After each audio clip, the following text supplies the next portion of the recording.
ओम भूर्भुवस्वः तत्सवितुर्वरेण्यं भर्गो देवस्य धीमहि धियो प्रचोदयात्। ओम नमः शिवाय नमः शिवाय नमः शिवाय नमः शिवाय नमः शिवाय। कर्पूरगौरं करुणावतारं संसारसारं भुजगं सदा वसन्तं हृदयं भुवनिशयितं नमामि। गुरुर्ब्रह्मा गुरुर्विष्णु गुरुर्देवो महेश्वरः गुरुः साक्षात् परब्रह्म तस्मै श्री गुरवे नमः। नमस्कार मित्रों, अभी हमने पिछले एपिसोड में कथा सुनी थी। नारद जी ने किस तरीके से भगवान से उनका रूप मांगा विश्वमोहिनी से शादी करने के लिए,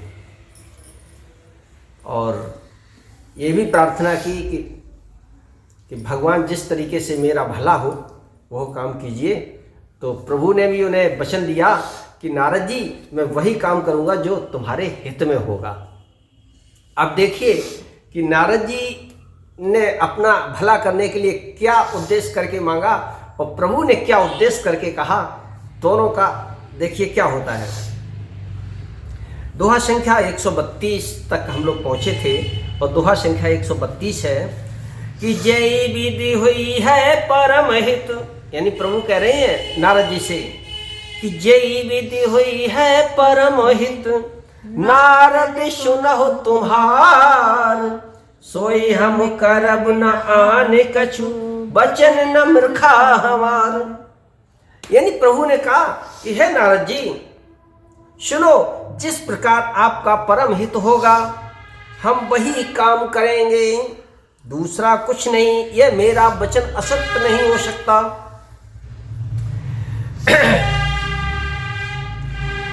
अरे कुपथ मागे रोजे व्याकुल रोगी, वैद्य न देई सुनो मुनि जोगी, यही विधिहित तुम्हारे मैं ठयऊ, कहे असी अंतर हित प्रभु भयऊ। और हे योगी मुनि सुनिए, योग रोग से व्याकुल रोगी कुपथ मांगे तो वैद्य उसे नहीं दे सकता। देखिए, कोई बीमार व्यक्ति हो और उसकी बीमारी में मान लीजिए रोटी उसे नुकसान कर रही है, तो डॉक्टर रोटी बंद कर देगा। अब वो खूब रोटी मांगे कि साहब भूखों मरे जा रहे, रोटी दे दो, लेकिन डॉक्टर नहीं देगा। क्यों? डॉक्टर उसका भला करना चाहता है, उसको ठीक करना चाहता है। यही प्रभु का है कि हम लोग प्रभु से खूब मांगते हैं, प्रभु ऐसा हो जाए तो हमारा ऐसा हो जाएगा, लेकिन प्रभु जानता है कि तुम्हारा कैसा करने से कैसा होगा, तो वैसा ही करता है। इसलिए चिंता फेरो, चिंता फेंको, चिंता करने की कोई बात नहीं, प्रभु पे छोड़ दो, जो भी होगा प्रभु करेंगे। ओ माया विवश भय मुनि मूढ़ा, समुझी नरे हरि गिरा निगूढ़ा, ओ गवने तुरत तहाँ ऋषि आई, जहाँ स्वयंवर भूमि बनाई। और जब इस प्रकार भगवान ने ठान लिया कि हम नारद जी के हित का ही करेंगे, ऐसा कहकर भगवान अंतर्ध्यान हो गए, तो माया के वशीभूत हुए मुनि ऐसे मूढ़ हो गए कि भगवान की अगूढ़ स्पष्ट वाणी भी नहीं समझ सके। अब देखिए, नारद जी को तो केवल विश्वमोहिनी दिखाई दे रही है। अब नारद जी ने भगवान के वचनों का कोई अर्थ नहीं लगाया कि भगवान ने क्या कहा हमसे, प्रभु ने क्या कहा। और नारद जी, ऋषिराज नारद जी तुरंत वहां गए जहां स्वयंवर के लिए भूमि बनाई गई थी। क्योंकि उन्हें यह भी लग रहा था कहीं ऐसा ना हो हम यही मांगते रहे तब तक स्वयंवर हो जाए, ये भी था। तो तुरंत नारद जी भाग के वहां पहुंचे और निज निज आसन बैठे राजा, बहु बनावो करे सहित समाजा, और मुनि मन हर्ष रूप अति मोरे, मोहित ज्ञान ही बरहि न भोरे। और राजा लोग खूब सज धज कर समाज सहित अपने अपने आसन पर बैठे थे। मुनि नारद मन ही मन प्रसन्न हो रहे थे कि मेरा रूप बड़ा सुंदर है। और मुझे छोड़ कन्या भूल कर भी दूसरे को नहीं बरेगी। ऐसा नारद जी के मन में विश्वास था, क्योंकि प्रभु ने कहा था कि मेरा वचन असत्य नहीं होगा, मैं वही करूंगा जिसमें तुम्हारा हित हो। और नारद जी तो यही समझ रहे थे कि मेरा हित तो इसी में है, जब विश्व मोहिनी से हम शादी कर लेंगे तो अजर अमर हो जाएंगे, मुझे कोई जीत नहीं सकता। ये नारद जी समझ रहे थे कि मेरा हित इसमें है। और मुनि हित कारण और कृपा निधाना, दीन है कुरूपुना जाई बखाना। सो चरित्र लखी काहू न पावा, नारद जाने सवहि सिरनावा। अब इधर देखिए भगवान ने क्या कहा, क्या किया कि कृपा निधान भगवान ने मुनि के कल्याण के लिए उन्हें कुरूप बना दिया। यानी नारद जी का जो सुंदर रूप था वो भी भगवान ने छीन लिया और उन्हें कुरूप बना दिया। और इतना कुरूप कि जिसका वर्णन नहीं किया जा सकता। वो स्वामी तुलसीदास जी ने लिखा कि नारद जी को इतना मतलब बदसूरत कर दिया कि जिसका वर्णन नहीं हो सकता। पर यह चरित्र कोई भी नहीं जान सका, सब ने उन्हें नारद जानकर प्रणाम किया। अब सब समझ रहे थे कि नारद जी हैं, अब बेचारे ऐसे कैसे हो गए क्या पता। सब ने उनको प्रणाम किया, सिर नवाया। नारद जी और फूले नहीं समाये कि अब तुम बहुत सुंदर लग रहे हैं, सब हमें प्रणाम कर रहे हैं।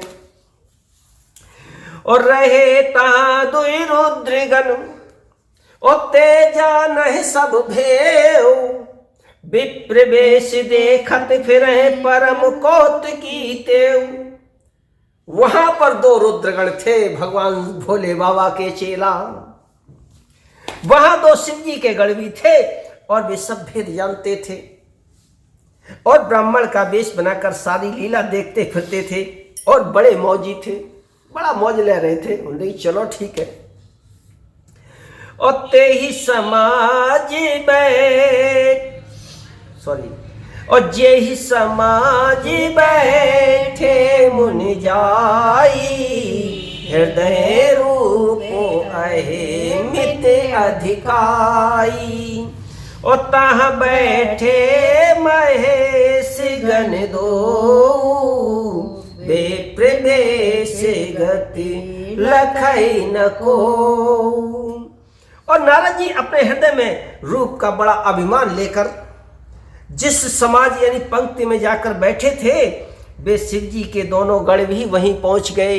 वो ब्राह्मण वेश में थे और ब्राह्मण वेश में होने के कारण कोई उन्हें पहचान नहीं सका। और करही कूट नारद ही सुनाई, नीक दीन है हरे सुंदरताई। और रीझ है राज कुंवर छवि देखी, नहीं बरहे हरि जान बिसेखी। और उन्होंने क्या कहा, वो दोनों जो गण थे वे नारद जी को सुना सुना कर व्यंग करने लगे। ये क्या कि भगवान ने इनको अच्छी सुंदरता दी है, क्या भगवान ने इन्हें बहुत सुंदर बनाया है, और इनकी शोभा देखकर तो राजकुमारी इनके ही गले में माला डालेगी और किसी के नहीं। और मुनहि मोह, अच्छा इसमें आगे इन्होंने जिक्र किया है, रीझ जाएगी हरि यानी बानर जानकर इन्हीं को खास तौर से बरेगी। और मुनहि मोह मन हाथ पराए, हसहि शंभु गण अति सचुपाए। और यद्यपि सुनहि मुनि अटपटी वाणी, समुझ न परई बुद्धि भ्रमशानी। और नारद मुनि को मोह हो रहा था, क्योंकि उनका मन दूसरे के हाथ यानी माया के वश में था। शिव जी के गण बहुत प्रसन्न होकर हंस रहे थे। यद्यपि मुनि उनकी अटपटी बातें तो सुन रहे थे, किंतु बुद्धि के भ्रम, उनके भ्रम क्या था कि मुझे तो प्रभु ने सुंदर रूप दिया है और मोहिनी मुझे बरेगी। तो इस भ्रम में उन्हें उनकी अटपटी बातें ये लग रही थी कि जो मेरी तारीफ कर रही हैं, वो उनके मतलब क्या करते हैं, मजाक बना रहे थे और उन्हें लग रहा था मेरी तारीफ हो रही है, उसको अपनी प्रशंसा समझ रहे थे। और काहू न लखासो चरित विशेखा, सो स्वरूप कन्या देखा। ओ मरकट बदन भयंकर देही, देखत हृदय क्रोध भाते ही। इस विशेष चरित्र को और किसी ने नहीं जाना, केवल राजकन्या ने नारद का वह रूप देखा, उनका बंदर का सा मुंह।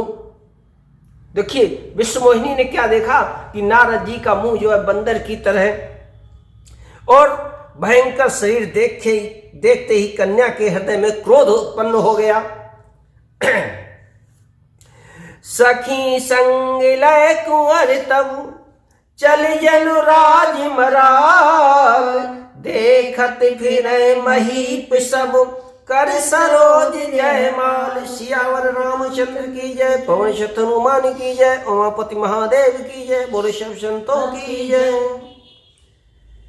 अब हम अपनी वाणी को यहीं विराम देते हैं। और देखिए नारद जी का रूप विश्वमोहिनी ने जब देखा तो उन्हें मरकट बंदर का मुंह दिखाई दिया, और उनका मतलब विकराल शरीर देख करके क्रोध आया विश्वमोहिनी को। तो देखिए अब आगे क्या होता है कथा में, ये हम आगे की कथा में सुनेंगे। और फिलहाल हम अपनी वाणी को यहीं विराम देते हैं, और आपसे बस पुनः एक ही आग्रह रहता है हमारा कि इस कथा का अधिक से अधिक विस्तार करें। और ये कथा हमारे YouTube चैनल पर मेरे राम ब्लॉग्स में सुबह 7 बजे, प्रतिदिन सुबह 7 बजे आपके YouTube चैनल पर होती है। और इस कथा के कुछ अंश अगर आप सुनना चाहें तो आप फेसबुक पर भी मेरे राम ब्लॉग्स करके एक पेज है, उस पर इस कथा के कुछ अंश सुन सकते हैं। जय श्री राम।